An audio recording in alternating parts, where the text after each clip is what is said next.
ANM கிச்சனில் மாம்பழ பூரி இந்த சீசனுக்கு இதை செஞ்சு சாப்பிடுங்க. ரொம்ப டேஸ்ட்டாக இருக்கும். இதுக்கு சைடிஷ் ஒன்று செய்வேன், அதை விட சூப்பராக இருக்கும். எப்படி செய்யறதுன்னு வாங்க பார்த்துடலாம். மாம்பழ பூரி செய்யறதுக்கு கோதுமையிலையும் செய்யலாம், மைதாலையும் செய்யலாம். மைதாவில் செஞ்சாக்கா நமக்கு இந்த கலர் கொடுக்கும், அதாவது மாம்பழத்தோடைய கலர் கொடுக்கும். இப்போ நான் மாம்பழத்தை குட்டியாக கட் பண்ணி இந்த மாதிரி மிக்ஸி ஜாடியில் நைஸாக அரைச்சி ரெடி பண்ணி வச்சிருக்கேன். நான் இன்னைக்கு கோதுமை மாவில் தான் பூரி செய்ய போகிறேன். இதில் 1 கப் அளவு கோதுமை, 1/4 கப் அளவு ரவா, 1/4 டீஸ்பூன் உப்பு, 1 சிட்டிகை சோடாப்பு, இது எல்லாத்தையும் சேர்த்து ஃபஸ்ட்டு நல்ல மாவோட மிக்ஸ் பண்ணிவிட்டு அதுக்கப்புறம் அரைச்ச விழுதை, அதாவது மாம்பழத்தோட விழுதை கொஞ்சம் கொஞ்சமாக இதில் சேர்த்து நல்லா மிக்ஸ் பண்ணிவிட்டு கடைசியாக கொஞ்சமாக தண்ணி சேர்த்து இந்த மாதிரி மாவை ரெடி பண்ணிக்கோங்க. இப்போ மாவை நான் 1/2 மணி நேரம் ஊற வைக்க போகிறேன். ஏன்னா ரவா போட்டுருக்கிறதுனால கொஞ்சம் ஊறினா தான் பூரி உப்பி வரும். இப்போ இந்த பூரிக்கு சைடிஷ் கொஞ்சம் மாம்பழம், கொஞ்சம் சக்கரை சேர்த்து நல்லா இந்த மாதிரி நைஸாக அரைச்சிட்டு இதை ஒரு பவுலுக்கு மாற்றிட்டு இதில் கொஞ்சம் பாதாம் பிஸ்தா, கொஞ்சம் குங்குமப்பூ. இப்போ சைடிஷ் ரெடி ஆயிடுச்சு. இப்போ மாவு 1/2 மணி நேரமாக நல்லா ஊறி இருக்குது. இப்போ இந்த மாவை நல்லா பிசைஞ்சிட்டு இதை குட்டி குட்டியாக உருண்டை போட்டு எடுத்துக்கலாம். உருட்டின உருண்டையை இந்த மாதிரி தேய்ச்சி எடுத்துக்கலாம். நான் குட்டி குட்டியாக தேய்ச்சி எடுத்துக்கிறேன். ஏன்னா எங்கள் வீட்டில் பிள்ளைங்க இருக்கிறதுனால இந்த மாதிரி சாப்பிட ஆசைப்படுவாங்க. உங்களுக்கு விருப்பப்பட்ட மாதிரி நீங்கள் பெருசாக செஞ்சு போட்டுக்கோங்க.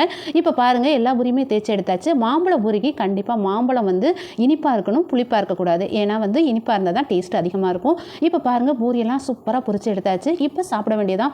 இந்த லீவுக்கு இந்த பிள்ளைங்களுக்கு இந்த சீசனுக்கு செஞ்சு கொடுங்க, ரொம்ப விரும்பி சாப்பிடுவாங்க. இந்த வீடியோ பிடிச்சிச்சுன்னா லைக் பண்ணுங்கள், ஷேர் பண்ணுங்கள். ஓகே, பாய்.